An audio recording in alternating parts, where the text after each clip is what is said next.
మాకెన్ని మూటలు కావాలా, మాకెంత కావాలా, రైతులు మేము పైసలు మేము ఇస్తున్నాం కదా, మీ మీద వడకొచ్చినాయి కదా, మాకెందుకు ఇబ్బంది పెడుతున్నాం?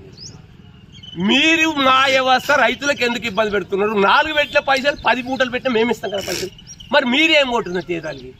ఒక్క మూట ఈ శివారు అడ్లు తగ్గుతాయా?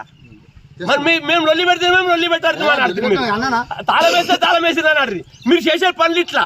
మరి మేమేమైపోలా? ఒక్క ఆనవర్త మా పరిస్థితి ఏంటి సార్? పొలాలు ఉన్నాయి ఇప్పుడు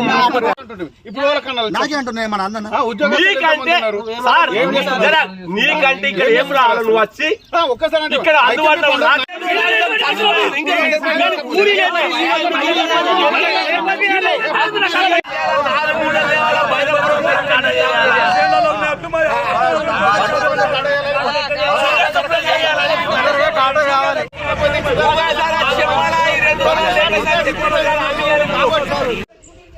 ఎక్స్ సర్పంచ్ని మేము 4వ తారీఖు వచ్చినాం సార్. చిన్న రైతుల 4వ తారీఖు వచ్చినాం.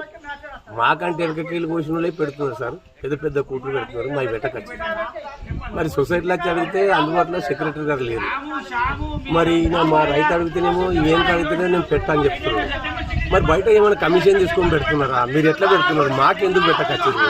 మరి మా ఏముంది అలా అట్లా మ్యాచర్ ఎట్లా వస్తాయి? మా ఎందుకు రావు అని మేము ఇలా కొట్లాడితే మాకు పందనిచ్చేటోళ్ళు లేదు సార్.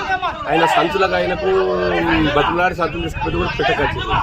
మరి మేము 4వ తారీఖు నుంచి ఇప్పటిదాకా మేము ఎదురు చూస్తున్నాం సార్. కొట్లాడుతూనే ఉన్నాం, పెట్టలేదు. మరి బయట ప్రకాశ్రావు కెంపులో పెడుతున్నారు సార్, సంబాపురం శివార్లో పెడుతున్నారు. అక్కడ మా మూటలు తీసుకుని అటు పెడుతున్నారు. మరి మా ఎందుకు పెట్టకొచ్చారు? బైరాపూర్ శివార్లో పెట్టకొచ్చారు సార్. రైతులు ఎక్క ధాన్యం ఎక్క మరి వేరే ప్రకాశ్రావు కెంపులో పెట్టడంత అవసరం మేము వచ్చింది సార్. మేము అడుగుతున్నాం.